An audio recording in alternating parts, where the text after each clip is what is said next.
I'm here today with Joe Louis. Mm-hmm. Joe Louis, what's your proper name, Joe Louis? Austin Stowe. Austin Stowe. So I've had a long conversation with Austin Joe Louis today about how he used to work on National Bulk. Also, he was a whaler man, and we've also been talking about Pitty Nevis, and he also grew up in Mustique. So let's try to bash this out in like 20 minutes, very, very quickly. One of the interesting things you told me, Austin, Joe Louis, is that you worked for National Bulk. How much did you earn for National Bulk? I used to work, first time I used to work for $100 a month. $100 a month.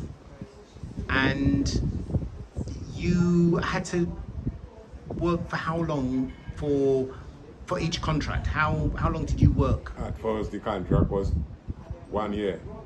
Yeah. Then it moved down to 9 months. Then it go down to 6. It remained at 6 months a year.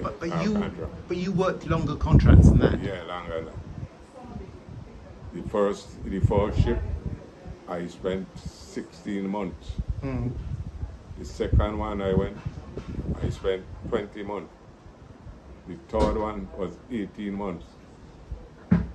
The fourth one was 27 months. And then the fifth one, I get my finger damaged, so I only make 3 months. You said that to show you how much value a contract, working with National Bulk had, you were indicating that on your second contract you were able to build a house in Bequia. Yeah, that's right. Second contract, I built my house. That in 1973. 1973. So by 1973, on your second contract, you were able to provide a house, a walled house for your wife and children. Exactly. So it was a big boost. Exactly. For you. That's amazing. I mean, to think that in those days you're earning $100 a month, and on your second contract, which I think you said was like 26, 27 months, you were able to provide a house. Yeah, because at them times the thing was really cheap. Yeah. And that along with the 100 a month, they used to make some overtime then. So sometimes they come up more than the salary. But not all the time that does be. But most of the time, it comes up more than the salary. So sometimes you may make I say about $250 or $300 however people extra. Which was good in the days. Yeah. But then so when I go to the second shift now, my pay raise because of the promotion, I go higher. I go out there like as an able seaman, in the second shift. And on the second shift, I make about 2.5 months as an AB. And I was promoted to bosun. Oh, so you were a bosun? Yeah, I promoted to bosun. So, for those, you're just joining us, ladies and gentlemen, but the conversation before was that I was saying, well, did you have to share rooms? And Joe Louis was saying, well, the bosun didn't need to share a room because he had a room by himself. The bosun have his the bosun has his own room. Yeah. But like the ordinary seaman, 3 of them share a room. When you have the AB, you have 6 ABs. Boy. Or 3 rooms, 2 each in a room. Okay. And the bosun, him alone in his room. So you had a lot of responsibility as a bosun? Yeah, because you come as the foreman now to see the men them work. When the chief mate gave you the pass the orders, give you the order, you had to see the work done. So you come as the foreman to call the bosun. Yeah. So you're in charge of the deck crew. And as a bosun, you travelled to many, many countries in the world. I can't say remember some of them unless some people remind me. But I think I traveled almost the whole go around the whole of the United States. Then. And South America. Yeah, in North America. Yeah. I go many countries in South America. Many places in South America too. And you were indicating that Brazil was your favorite place Yeah, Brazil, I like Brazil much. because of the people. Yeah, these men are friendly, lovely people up there. You know, that thing was cheap. And they were warm people. And they were friendly people when you were there. That's nice. They were alright. They were alright. Especially like seamen. Most seamen would tell you they like Brazil. Because before I started to sail, I used to hear the fella and telling me about Brazil in Rio de Janeiro. And at last I get to go there and what they were telling me. It was true. You saw them. Okay. Friendly people. So a lot of Bequia men joined National Bulk and went away, and it was very difficult, I guess, for wives, for the children, that their fathers, their husbands are away for up to, 2-3 years or more. That's really, really difficult. Yeah. So you were saying that one of your children was born and you didn't see them until they were like... Yeah, that's the last child. Yeah. Him born on the 22nd of December. Yeah. I go 1970. And I went out the 4th of December 1970. And I came back 16 months after. So that's the time I see him. And had you seen a photograph of... No, at that time, no photograph wasn't around. I had no phone and anything. You used to have to write letter.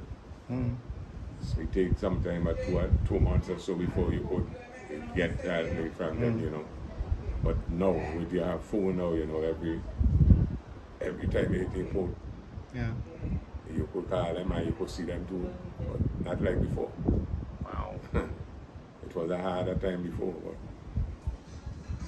So when you got home at that time, you looked at this new being in your family, and you had to become familiar with him or her. Wow, interesting. So one of the other things we were talking about is whaling, and you whaled. This was after you didn't whale with Atheniel, but you whaled with after Atheniel, and you were saying that sometimes whales are very, very dangerous and had to be respected. Yeah, whale is dangerous, but you have to respect them. No, if you tackle a whale in the wrong way, you can get damaged. Like what I told you with that yawling whale behind you, or the cat. If I hadn't had the experience, them two guys up there in the boat, that whale would have killed them. As I told you, when I told her to put out the oar and they don't want to, and the owner had to bawl at them and tell them, say, hey, the man tell you put out the oar. So as they put out the oar, tell them, turn your face forward. And I put, as if you're rowing, bring back the boat this way. So when the whale started to come astern, I stuck in the rope for it. And when it reached where the boat was, up on the tail, and right where the boat was. So if they were there, if we were there, somebody get there. Maybe one or two. I don't know much. But somebody. Do you know of anybody who has died, any Bequians who have died when they've been out whaling? No, I have not heard of any, really. I haven't heard of any. No, I can't think of anybody. It's only one fella, the whale had pulled overboard. The whale pulled him overboard? Yeah, old guy. The same fella called David Olivier. While I was telling about who the only old down there. Him, they struck away up somehow there, and they pull him overboard because he was wrong in the way of the rope. And luckily they cut the rope. So they saved him? And saved him. I carried him down, They had to cut the rope. Ah, so it was swimming down and they would have pulled him down. So when he drowned was him. cut now anyway, you know, he get me and come back up. But you got one guy, you know, they say, kill the man and save the password whale, Yeah, you know. So you and me for hold the rope, don't use the rope. yeah. Cause see when you forget a man, you can't get away. So he didn't mean forget it him, kill him then, because he had no. But they got cut the rope, you know, and save him. And it was probably family to the man who Yes, was... Yeah. they were related. So, I mean, you did whaling for a number of years, and I was asking you also about what you kind of used the whale oil for, and you were saying for coughs. And then, yeah, you had I see some people use it, put some whale oil in a spoon, heat it, you squeeze a lime out, a lemon, and then you drink it. Mm. Help you a lot. It'll pay up your lungs. Mm. But now I don't know if you got any use now. Because the way like it had a taste. And I was saying that, I mean, when I was small, my mother used to sometimes give me whale oil with lemon in it.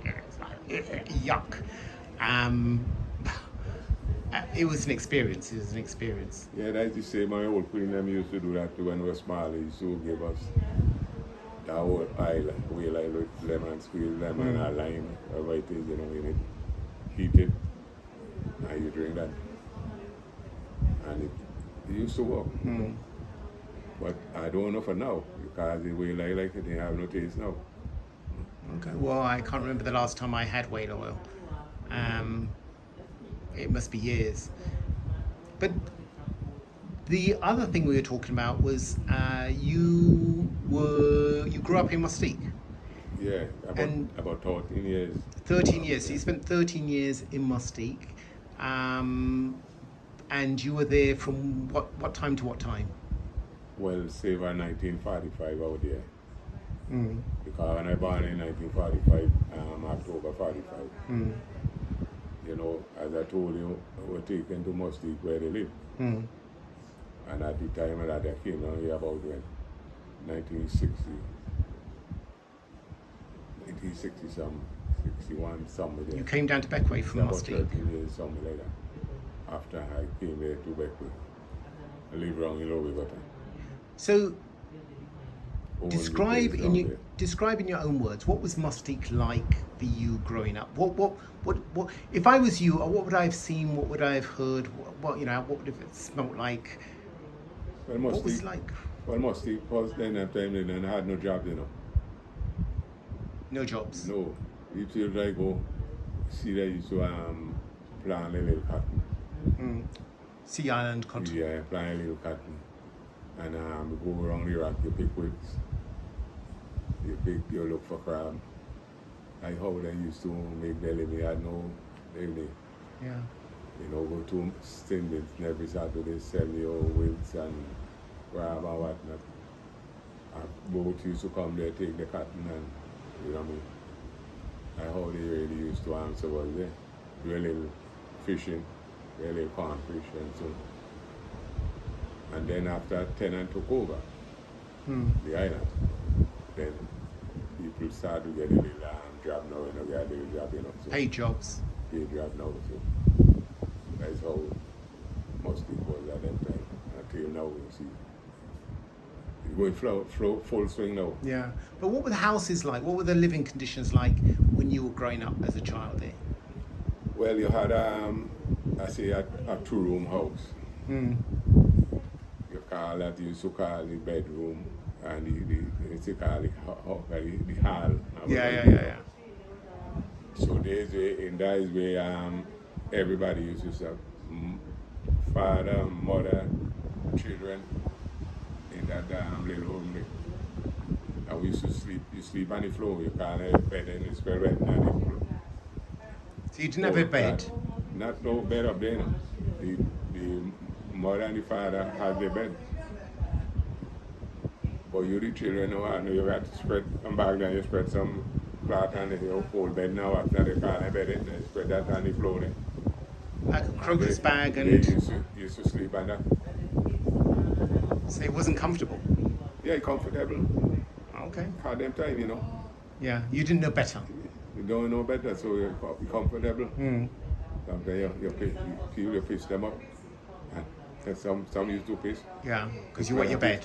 And here I come out and wash them. I hang them out, you know, dry for next night. Mm. So I know you had a horrible time, but I mean it wasn't looking so too. What about kitchens? Where was your Well, kitchen? the kitchen was in the back of the house. About 20 feet behind the house. And that built out wattle, you call it wattle, Watland Dab. and covered with coconut branch. What was that actual house made of? Huh? What was that actual house made of? Yeah, there was a wall house built out of stone. So it's a stone house. Yeah. It wasn't a board house. No, a stone house. It built with white line. Okay. And nice stone house. They must. I don't know if that's some of them. I believe they got. No. Must imagine, no. But Yeah. they're very strong. You see, like the Anglican church, them. Yeah. Well, like that, they build them like them. Okay, the Anglican church here in Patrick Farm. House thing about all this size, you know. Yeah. Well, I like the size. So it's a thick wall. So that is why they used to the wall house, no board house. So when you got up in the morning, what did you do? When you're a child, what did you do? What was your routine? Well, when you get up now, you have to get ready. I mean, like for school. Yeah. At that time when I know myself about going to school and 5 years, I was maybe used to go to school in 5 years. So you get up in the morning, you get you brush wash your face or whatever it is. If you want, you go, how we are living right near the sea. So you go in the sea, you bathe, come back, rinse off the salt, you change it, then you go to school. Which part of Mustique were you living in? And you call it in Dover. Dover's. Okay. This Yeah. where the house used to be. Yeah. Until they move over. After them guys bought over, they moved them over to So this was where all the Where ships they would were- come in, where they all were the boats now. would come into Mustique. they moved them over there now. By that time I didn't leave Mustique Yeah. when they moved it. So you went to school. What was your school a board school or? Yeah, the boat was a boat school. Built from boat. And did you have discipline? What were you taught? Your ABC? I was a bright guy in school too. You were a bright guy. I know that for myself too. When I grew up, I was a bright guy in school. I don't think I never failed an exam. I met my sister in school. The one before me, I met in school. And I left she behind. Okay. I passed and work. I skipped classes. I like used to got stage 1, stage 2, stage 3. And say class 1, class 2, class 3, class 4, and 5. Not nowadays, call them grade now. Yeah. But in them days you used to, you know. So when I get started in stage 3, and I passed my exam, going up in class 1, I used to do class 2 work. So they never put me in class 2 when I passed the exam. They sent me up in 23. Because it don't make sense put me to when I put the 2 work. We're on class 2 work already. So how old were you when you left school there? I had the last year leave in class 6. I know when I'm 50, but we don't make all that. 50 when I'm 50 years, I be here in Bequia. You came to Bequia and you found work. At that time, I had the last year now in school. They wanted to send me to The grammar school. 7 days school. Oh, okay, yeah. At that time. But I didn't know better. I said I wanted to go to the government school. Because, yes, so you was school even because I said I wanted to do a teaching job. That's what you wanted to do, teach. So I wanted to go to get a school even certificate. Okay. Then I didn't know better then. Okay. So if I get a school even, right away you could get a teaching job. Okay. So they didn't want to, they insist I must go to the secondary school and I say I ain't going. Because you send me that one on, I ain't learning. I want to learn, so you're going to waste your money. Because at the time I tell you how I was stubborn there. I will tell you how I was a plain guy, tell you just what it is. So, I never end up never went to school. So all your schooling was in Mustique? All your schooling was in Mustique, and after that, yeah. no more schooling after that? Yeah, the schooling, only Mustique. So when you think back to your days in Mustique now, how do you feel? Do you think they were happy days? Yeah, in that time it look happy at them time, right? Yeah. Because they hadn't had no kind of this type of violence like what going around now. So your school and thing where you been in Mustique, you know, got no problem really. You know, compared to now. Not too much stupidness going on right now, you know, so yeah, I'm happy. Okay. So the last thing I want to ask you is about Pitty Nevis, because we were talking about Pitty Nevis, which is just over there to my right, and we were talking about the whaling station, and they used to have the whaling station there, and you were saying that they had to close it down because Pitty Nevis was going to be closed. They wanted to,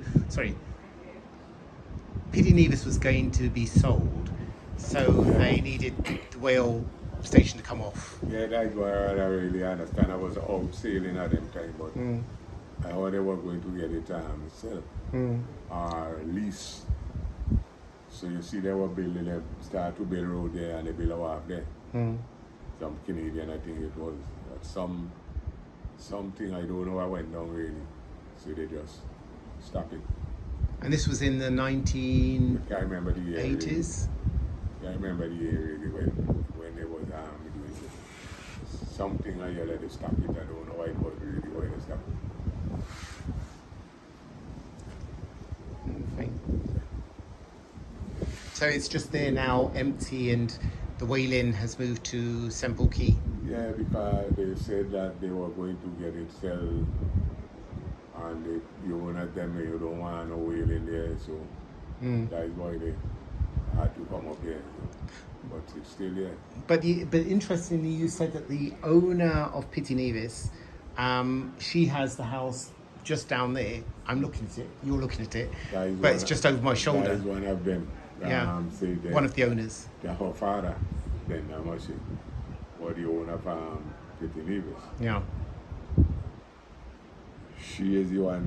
She died. She was living just down below there. But that was a boathouse down there. But after Sandra bought the house, he sold it to the church, and they changed it and they built a wall down, so it come like a church now. And I was kind of surprised. Church of Christ now. Okay.